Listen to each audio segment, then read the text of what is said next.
special edition of the Darden Admissions Podcast. I'm your host, Brett Twitty, and you are listening to a new episode. So as you may know, Darden has relaunched its PhD program, and on this episode of the podcast, I'm excited to share a recording from a recent webinar all about the structure and design of UVA Darden's PhD program. This conversation features Christian West, Senior Director of Global Diversity, Equity, and Inclusion Recruiting here at the Darden School of Business, and Professor Mike Lenox, Senior Associate Dean and Chief Strategy Officer here at Darden. I think you're really going to enjoy this conversation. So without further ado, here's a conversation between Christian West and Mike Lenox, all about UVA Darden's PhD program. Good morning, Mike. How are you? I am doing well. Well, thank you for joining us for this PhD program webinar. Really appreciated all of the insight that you'll be able to bring from your perspective as both a faculty member and senior associate dean. I'm grateful that you took the time out to join us. No, there's nothing more important than attracting very talented PhD students. So I'm very excited to be able to do this. Yes, and I want to thank all of our participants for joining us this afternoon here in Charlottesville as well. We're very grateful that you are engaging with Darden and demonstrating interest in our PhD program. We hope that this webinar will be informative for you all to provide a general overview of the program structure, the experiential opportunities and research opportunities you all will have throughout the program. And this is the first in a series of webinars this week. We will have another one this Friday, more focused on the application for the PhD program, featuring the Director of Doctoral Studies, Andy Wicks. So, Mike, I want to get us started with this might be our participants' first time getting to know you. So I wanted to provide that opportunity. They have a good idea of who they are talking to. So can you provide a brief introduction of yourself and your role here at Darden? Sure. So I have had the pleasure of being on the faculty at Darden since 2008. I'm a member of our strategy, entrepreneurship, and ethics group, which we'll obviously talk more about. My particular focus is largely strategy, though I do have interests that cross over both entrepreneurship and ethics. I've been teaching core MBA strategy for over 20 years now at various institutions, obviously including Darden the last 15 years. And in addition to that, I am also serving as our Senior Associate Dean and Chief Strategy Officer for the past 6 years. There are many elements to that role, many fun things that I get to get involved with at the school.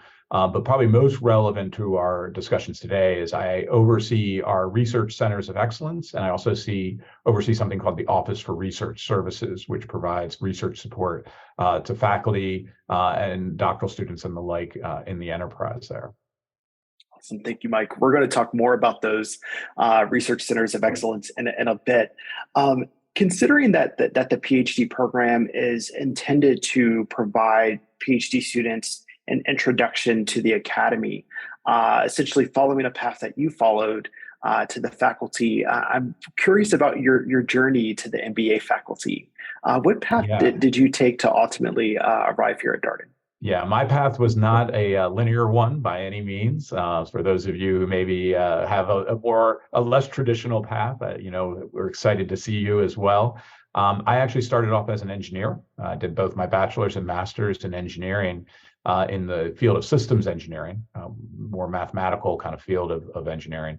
And as part of that, I've always had an interest around environmental issues. And that was really a through thread through my work that you'll see. When I decided to go back and get my PhD, I decided to do a pivot, decided to look more at that interface between business, public policy, and also technology. Always have had an interest in technology and technology bent, with a particular interest, again, on environmental issues. So think about business and sustainability and the like. My core training in my PhD, the kind of foundational work is in economics. But again, always with a viewpoint towards understanding business and markets and that interface with public policy. And so when I first got out into the world, I was a junior faculty member at the NYU, spent 3 years there, joined again the strategy faculty there, and was teaching strategy to MBAs and undergrads for a little while. Then eventually moved on to Duke, where I served at the Fuqua School of Business for about 6 years as a faculty member, and then found my way here to Darden over the last, again, 15 years. Whenever prospective students demonstrate an interest on the intersection of sustainability and technology, I always tell them to check out your Ideas to Action page to see the work that you have been doing, the books that you have been putting out to demonstrate the level of expertise that we have here on our faculty. Yeah. Can you offer our participants some insight to the courses that you've been teaching recently here at Darden? Yeah. So primarily, in terms of my MBA teaching, I again teach our core MBA strategy course for first year MBAs.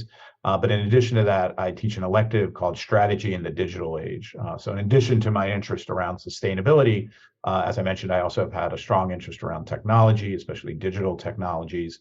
And so a lot of my work in that space speaks to, again, how are businesses dealing with this emerging set of digital technologies, everything from AI to blockchain and the like. And how does that affect the underlying economics and underlying business opportunities in that space? And again, as often as my one, I also spend quite a bit of time on some of the policy and societal issues around digital technology and really the issues that businesses are dealing with. Everything from the ethics of algorithms to when do you give autonomy to vehicles or other types of devices and the like. And that's been a growing interest of mine and a lot of my colleagues as well. Mike, I'm thinking about your journey from NYU to Fuqua to Darden. What were some of the factors that made you choose to be on the faculty of Darden? We often ask that question of our prospective students. Why Darden? It's at the heart of the short answer question for our PhD applicants. What was the driving factors for you? Yeah, I think there's a few. I think, one, I would observe, and I can say this from spending time not only at the three institutions I mentioned, but other top business schools, is Darden is unique. It is unique in the way that it approaches business education, and it's unique in the way that it thinks about impact on the world. We are known as the number one educational experience. We take very seriously the teaching part of our profession here. And I think when we think about our PhD program, it is something we keep in the back of our mind, which I think is not always common in PhD programs. I think the second thing that really attracted me was this notion of speaking to the world of practice. It is something we're very explicit about, that while we are serious researchers here, we do work that is very rigorous.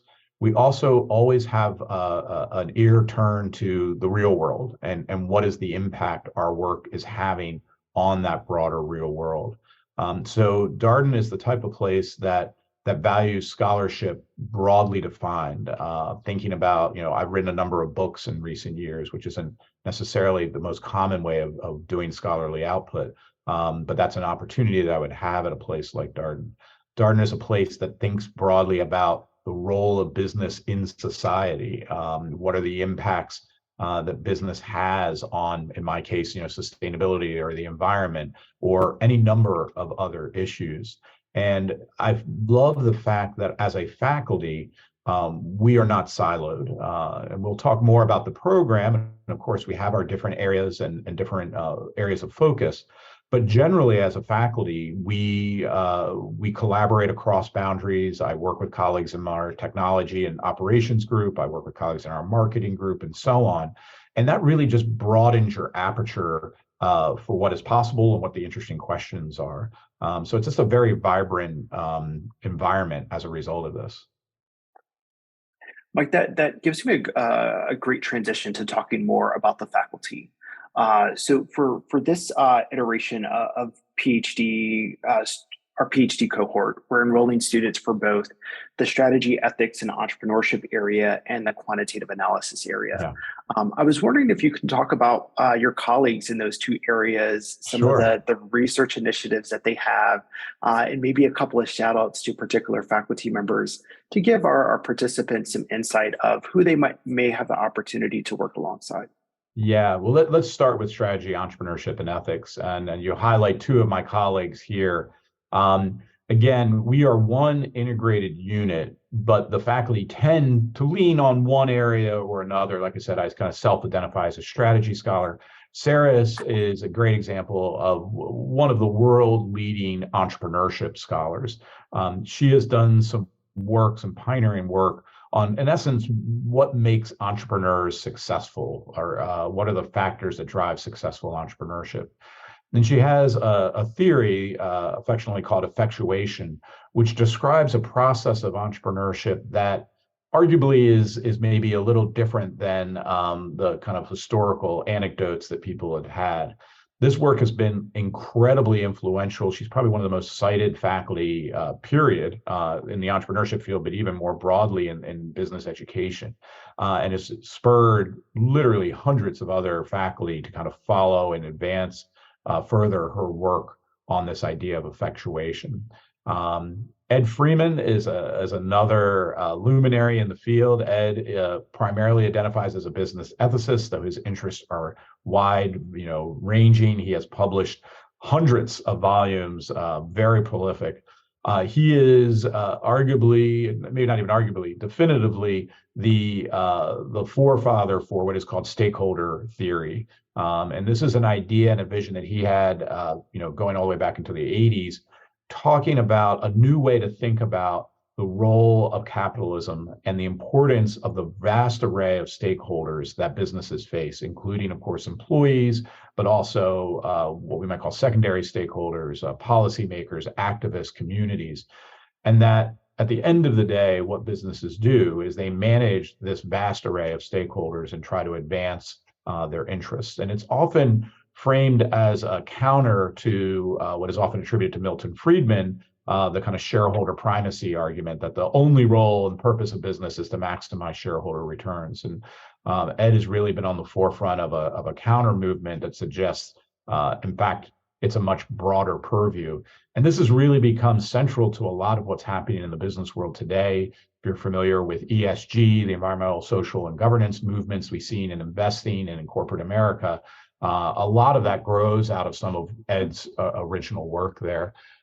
So again, two colleagues that are, again, really leaders in their field and have had vast influence, not only, again, on the academy, but even broader on work that's been done.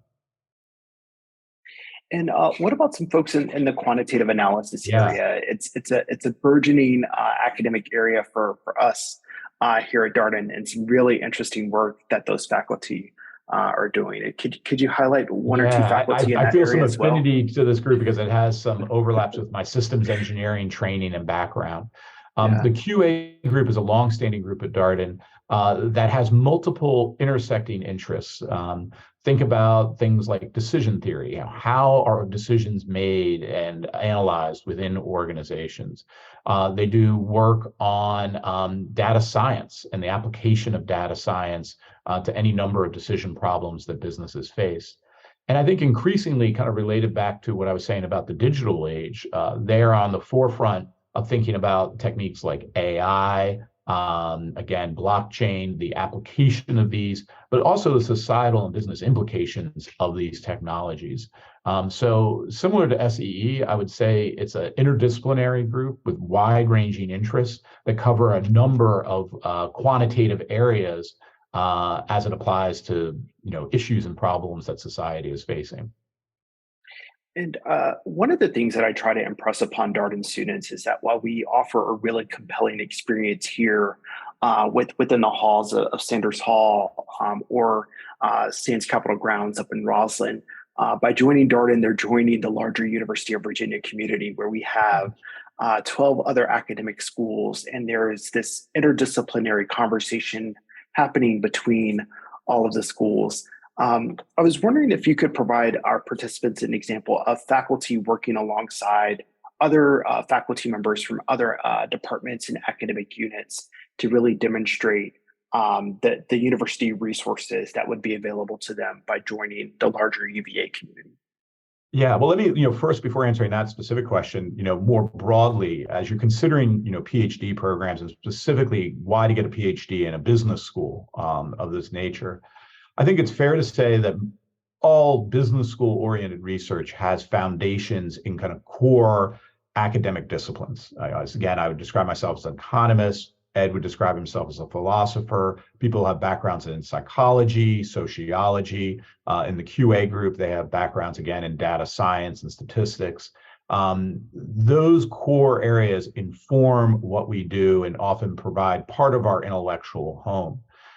So as a result, we have a natural affinity and connective tissue with any number of different areas within the university. So at UVA, we have world-class, psychology department, economics department. We have one of the leading business schools on public policy in the Batten School of Public Policy that has faculty there who have very similar intellectual training and even interest to our Darden faculty. My legal colleagues in the law school have some really interesting work that, again, overlaps with some of my interest areas. And I imagine that's true for my colleagues as well. Engineering, especially for the QA group, has very strong connections, especially with, again, the systems engineering group that we have at UVA. So intellectually, foundationally, there are natural ways in which we connect with the university. As a student, I'll point out that both our programs in QA and SEE, while they will provide any number of seminars that are generated by the Darden faculty, the program explicitly encourages and really requires you to seek courses that are outside of Darden. So for example, if you're a strategy student, I'll encourage you to take some courses over in the economics department, microeconomics sequence, econometrics courses for your modeling and statistics. Others might, find paths where they have a strong, again, like psychology training, and maybe we'll be running experiments and the like. Others might go more of a philosophy or religious studies route as a basis for an ethical set of work that you have. And so from a coursework standpoint, you will absolutely be exposed to these other areas of the university by design. And then last but not least, Christian, your kind of original question, how is we as faculty work with other faculty across the university? And again, given what I've just described, it happens really organically and quite naturally, that you'll have co-authors, you'll have projects that you're working on with faculty across the university on various topics. Again, probably too many examples to name of people working together across these different departments. I've worked with faculty directly with the Batten School, worked directly with faculty in the econ department. That's, again, kind of natural for us given the questions that we're asking. I'm getting involved with something called the Miller Center, which is a pan-university institute around the presidency and public policy.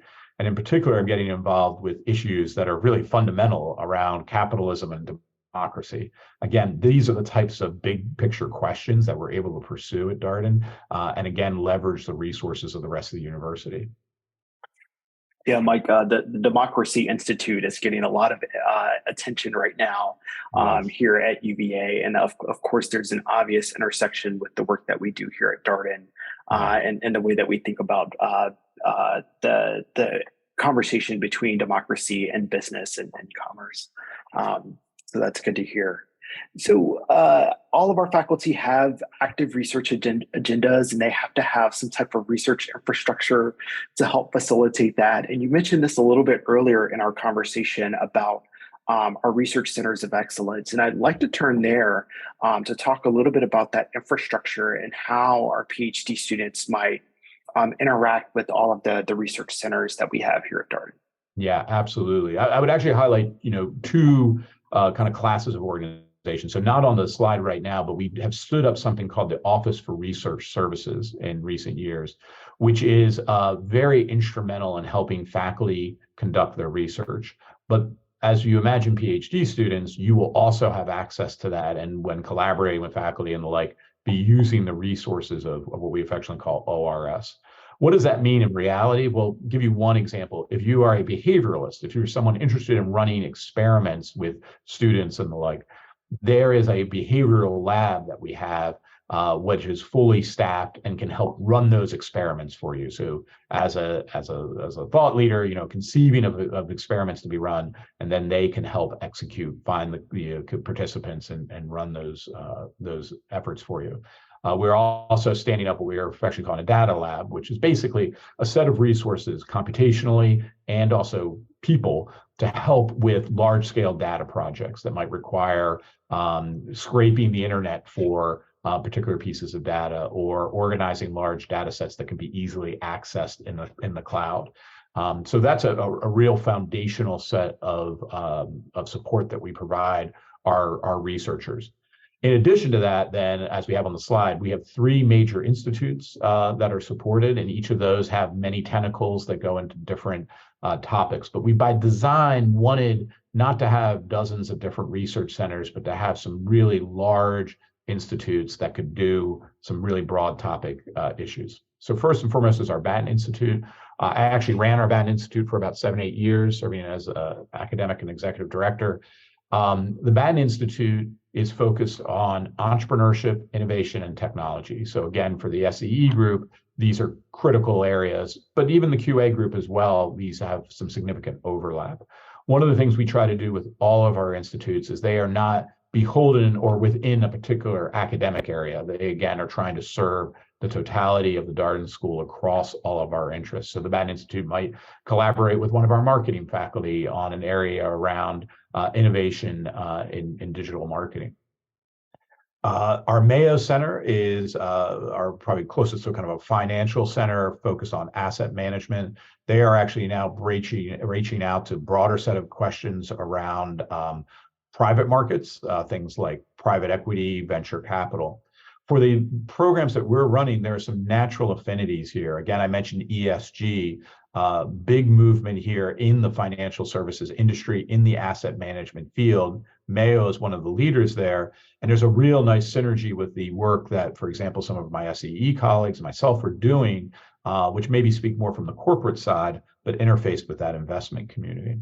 And then last but not least, our Institute for Business and Society, as the name suggests, this is really our institute looking at that interface between business and society and the ways in which these are interacting. That includes everything from business ethics to policy issues to really just the vast number of ways society and business are interacting. Has a strong connective tissue to our SEE group, but it also has strong connective tissue with our QA group, again, to the extent we're working on things like the ethics of algorithms, the impact of autonomy. All of these can be topics that kind of are enveloped in our Institute for Business and Society. At the end of the day, what these 3 institutes do for us is they provide a set of resources that can help support research, but also amplify it. They hold events that bring scholars and others together, which can be a great networking opportunity for our doctoral students. It gives them greater exposure to what's happening in the world. The translational work really helps expand to this idea of speaking to the world of practice, which can be very helpful when you're conducting your research to be able to have that access, to the quote unquote real world again, to the executives, to policymakers, to others out there in the world, which might end up being sources of a research context for you to do your work. So again, our centers of excellence are designed to be a support and amplification of the scholarly work that we do as faculty, but more broadly as an academic program. Mike, you sent out the annual reports for these 3 institutes a couple of weeks ago, and I took the opportunity to kind of dig into them to see what was going on. And it was kind of amazing to see, one, the level of productivity that each of the institutes are providing to the Darden community, but also the co-curricular and experiential opportunities that they're facilitating for our students. So I'll point to those as resources for our participants if they're interested in learning a little bit more about the work of the respective institutes. Yeah, that's a great idea. There's a lot of great details in there. All right, so Mike, let's turn to the nuts and bolts of the PhD program. I'm sure our participants are curious of, okay, what's the required coursework? What type of capstone or dissertation am I expected to complete? How do they go about that? So let's turn there. We have a pretty standardized curriculum regardless of the format for our PhD students. And you mentioned a little bit earlier the opportunity to take a wide variety of coursework, not only here at Darden, but across the institution. I was wondering if you can kind of speak to the way that faculty would advise students completing these curricular requirements for the PhD program that would be a part of their first 2 years within the PhD experience. Yeah, and let me start with kind of the overall structure, which I think is very similar to what you'll find in most elite PhD programs, which is a design in which you spend your first 2 years largely in coursework, at the end of which you will have a comprehensive exam, which then launches you into, in essence, the dissertation writing phase of the program. There will still be courses of credit that you receive when you enter into that dissertation writing phase of your work or research work.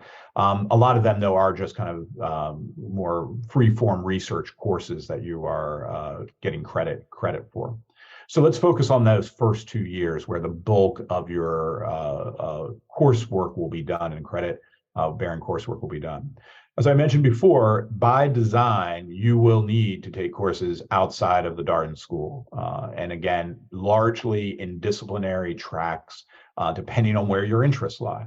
And we've designed the program to be very fluid to meet your specific interests and needs. So let's start with the SEE area. The SEE area is planning to have 2 courses per semester that are SEE specific, basically taught by SEE faculty. Those will include core courses in things like strategy, ethics, entrepreneurship, so our 3 main areas. There'll also be courses in research methodology that we'll be offering. And as you see on the list here, there is also a course in pedagogy that maybe will be taken in your first 2 years. We might also wait until your 3rd year until you have to take that. And that's, I would argue, a unique feature of the Darden curriculum, that we have a specific course on helping you become an effective teacher. Again, our goal is to try to get people out into academic jobs, professorships, tenure track positions. And at the end of the day, while research drives a lot of the hiring process, teaching is still what you're being hired to do. And so being an effective teacher is some of the criteria by which you'll be judged on that job market. And we want to make sure our PhD students coming out are well trained and prepared to go into the classroom. In terms of the coursework, in addition to those kind of required core courses that are being offered by Darden faculty, again, you then get to customize your coursework based on your interests. So again, if you're a more economically driven strategy student, you might take a series of courses in the econ department. If you, again, are more interested in behavioral work, you might end up doing some courses in psychology. For our QA program, you'll probably spend time in our School of Data Science. We're one of the few universities that has a full School of Data Science. That's going to support the work they're doing in the QA program. Again, you might take courses in engineering and the like as well. But again, that is not structured in a way that says you have to do it XYZ. It is actually designed on purpose to allow you to work with the doctoral program to structure it that best meet what your ultimate interests are and your needs there. And then once you kind of finish that bulk of the coursework, 48 hours, that's when you move to kind of the next phase, take the comprehensive exams, hopefully pass, and then move on to your dissertation phase. Well, Mike, I find it very instructive that we have a pedagogy course and incorporated into the PhD curriculum. As you may know, I did my PhD here at the University of Virginia. Even though one of my areas of research is critical pedagogy, I never had a specific course around pedagogy.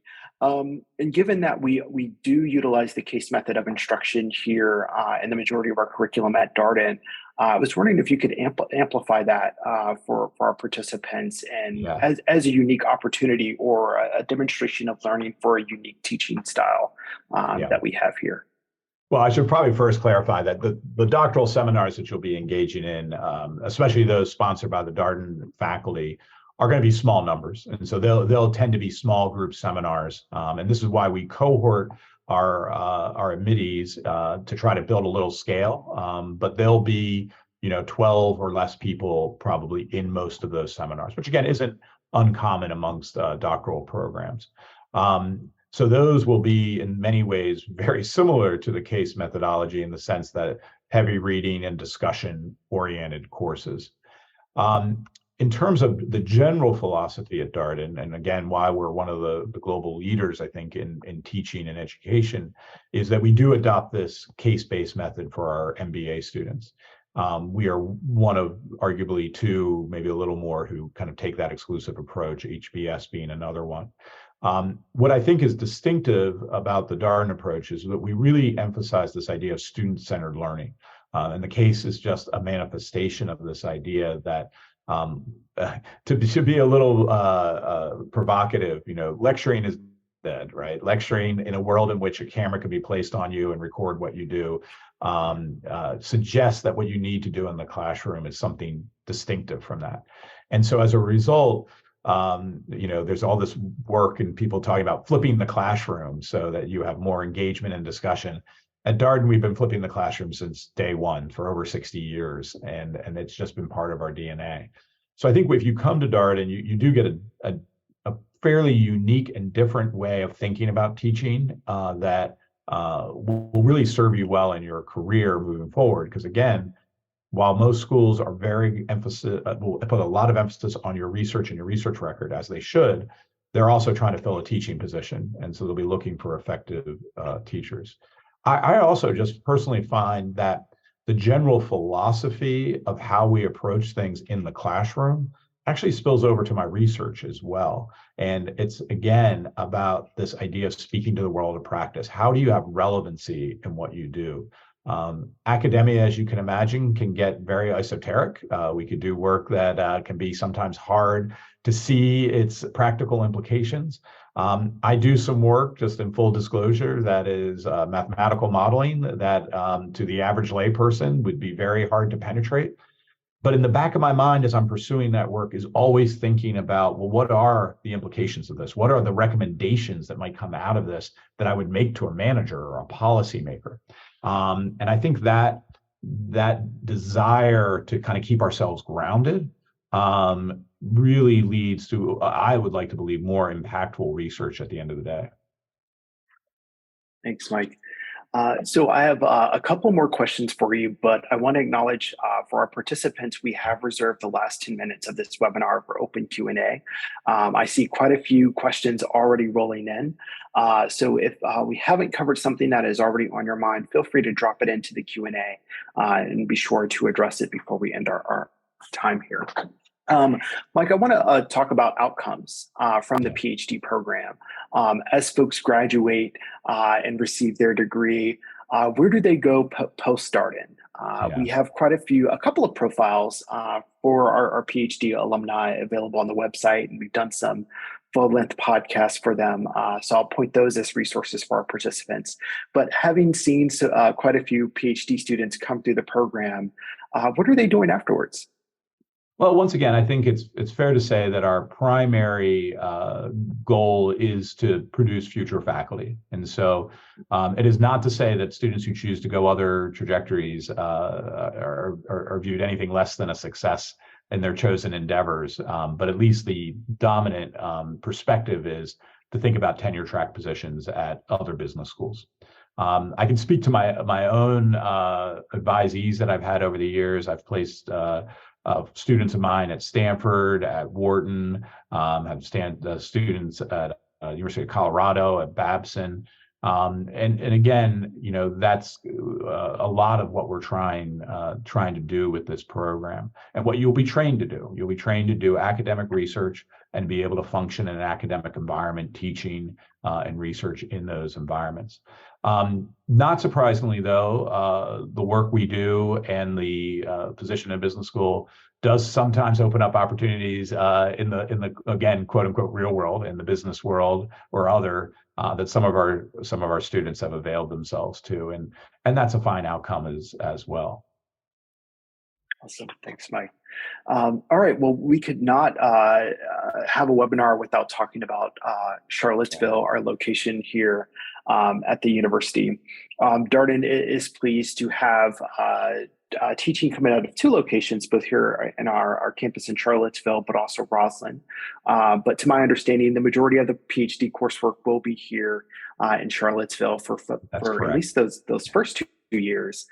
So wanted to provide an opportunity for your reflections on our location here. I know you and your family have been here quite some time.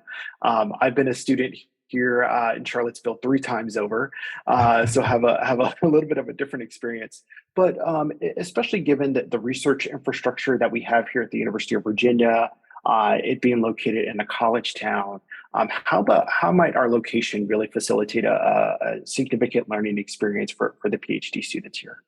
Well, I'm a big enthusiast for Charlottesville. It is one of these charmed places on earth where we have a vibrant college town that brings along with it a very cosmopolitan feel. I can say this after living in New York. We actually, on a pound for pound basis, have a very strong restaurant scene, a very strong music scene, and art scene.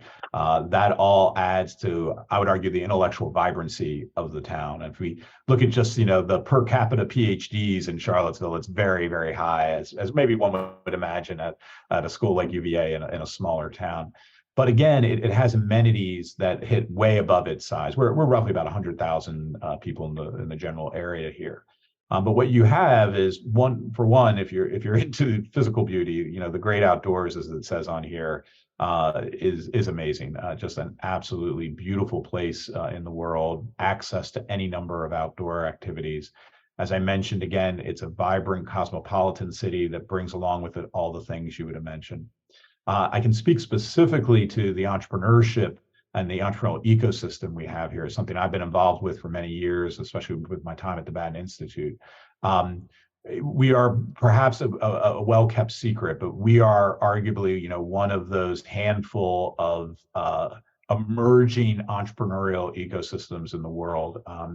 If you're familiar with like Boulder, Colorado, or Austin, Texas, I would argue we're on that trajectory and have the evidence to back that up. You see here, #1 fastest growing venture capital city. We were ranked the #4 best place to start a business. We've had 3 companies have billion-dollar exits in the last 5 years. This is again an entrepreneurial hotbed. Now, what does that mean for your research? Well, obviously, if you're studying entrepreneurship, it's an interesting case study in of itself, and that creates opportunities for access to entrepreneurial ventures and businesses and the like. But if you're more broadly interested in technology, venturing, innovation, it also creates great opportunities. And even if you're, for example, in the QA group, there are companies like Willow Tree, which is a top technology company that you would perhaps have access to and the like. So, wonderful place to live. Can't recommend it high enough. But also very intellectual, stimulating, and opportunity-driven place at the end of the day. Awesome. Thank you, Mike. I'll also add that becoming part of the graduate and professional student community here in Charlottesville is really amazing. I love to see the intersection of students, regardless of academic school or program, and how they find connection. I found that really valuable during my graduate studies, meeting students from other academic departments, the data science school, the engineering school, us talking about our research questions and inquiries, and finding how interdisciplinary some of that exchange could be. Us being here in a college town really facilitates that. Yeah, I would add, our arguably relative isolation, if you will, or relatively smaller size compared to like a major city, actually works in our favor this way, because unlike other major metropolitan areas where people tend to have their own networks already when they arrive, the fact that people will be arriving here from all around the world for their educational purposes makes it more natural to make that connective tissue, Christian, that you just talked about with others there, and it's just easier than I can imagine in a major city. All right, so we've got quite a few minutes left in our session here, Mike, and I see that we have quite a few questions in the Q&A to address. So one of the questions here that I think is really instructive is about the sequence of the PhD in terms of that coursework completion in the first 2 years, and then we kind of assume a 4-year trajectory for our PhD students, those remaining 2 years dedicated to comprehensive exams and a dissertation. So while students are in coursework, they would need to be here in Charlottesville to pursue those. But as an advisor, thinking about those last 2 years where our students may have a little bit more freedom and flexibility, what would your advice be in terms of how they spend those and the location that they may find themselves? Would it be acceptable for them to write their dissertation from another location if they have a family or a partner? If you're talking to your advisee, what type of instruction would you provide there? Yeah, and I hope, I don't know what the direct restrictions are from the university as a fully in time enrolled student when you're in the dissertation phase, but I would emphasize what Christian said, because I know there's this question about part-time and remote. It is our intention and our expectation that you are here full time for those first 2 years. Now, when I say that, that does not mean you do not have flexibility in how you travel and spend your time. But in terms of the coursework and the like, the expectation is you're here physically in the classroom. But absolutely right, as you move into the dissertation phase, there's a lot more flexibility. And I think of it from, I think about my own co-author relationships over the years, and very rarely have I been co-located at the time of writing with my co-authors, even be like former students and the like. So we live in an age where it is very easy to collaborate with people at distance. Very easy to communicate with people at distance. So I think there is a lot of flexibility as you move into the later stages to, be remote and involved with the program that way. Yeah. Mike, there's another question here about our cohort model approach to the PhD. So we're now reintroducing the PhD program after quite a few years that allowed the previous cohort to complete their studies and finish. And we intend to bring in enroll a cohort for this fall. About how many students do you expect the faculty will enroll for both strategy, ethics, and entrepreneurship and quantitative analysis? And can you talk more about the experience of the cohort model and why we structure it that way rather than enrolling PhD students kind of every year? Yeah, no, absolutely. It's something we've done historically, though we had taken a break, before this upcoming year. Our intent is to do a cohort every 2 years. So we will skip a year basically between that. That will allow us to set up our curriculum. So basically one cohort will move through the curriculum and then transition to the PhD dissertation phase when another cohort comes in. There's a variety of reasons we do that. One is scale. So there is sufficient number of people to learn from and participate in the seminars and the like. The second thing is by having it every 2 years, you have a well-trained latter group eventually who can then help with some of the youngers. Now, that won't be the case for this first group, but fortunately, we do have a vast set of alumni who've come through the program that we can, tap into as well as resources. I think for the cohort, the size that was mentioned, we have some flexibility, but I think it's fair to say across the two programs, we'll probably have about a dozen students is the goal here. Very dependent on the quality of the applications. There might be some variance between the areas, but by and large, we're looking to get about a dozen per cohort. And then there's also a question here that I think is really interesting about the wide variety of backgrounds that students come to the PhD from. Some will come to us kind of straight from another graduate program. Some will come to us with some professional experience. How do you see all of that being additive to their preparation for the PhD? Yeah, I think it's definitely our hope and expectation that you have some experience in our program, be it work experience, or maybe you have your MBA or another master's degree. Those are part of what we're looking for. In terms of the background question, and again, I can reflect on my own journey, which, as I started with, is definitely not a linear path. I think the nature of the programs that we have lend themselves to those who have a wide variety of backgrounds, and so we are very open to those types of wide backgrounds. Now, again, if you've been interested in business ethics since you were an undergraduate and you did an undergraduate degree in philosophy and then a master's and whatever, and then you're down, hey, that's great too. Like we're very open to that. But we are not doctrinaire in the way, sometimes you see programs that might say you have to have an econ undergrad and then an econ master's, and then you go. That's not what we're looking for necessarily. So again, if you have that more linear path, wonderful. We're definitely, excited and we'll give strong consideration to your case. But as well, if you have a more eclectic background, we're interested in learning more about you and would definitely be interested in you as a candidate. So this gets back to our theme of, we are trying almost by necessity here to be interdisciplinary, to encourage people with just interesting questions and interesting areas that they want to explore. And then we can craft a program that meets your needs and desires to give you, so you can be successful. And Mike, there's one more question here that I think might be helpful for participants. Given our discussion about how PhD students have this opportunity to explore a lot of different academic areas and disciplines here at the university, what's the opportunity for them to complete another master's degree en route to the PhD?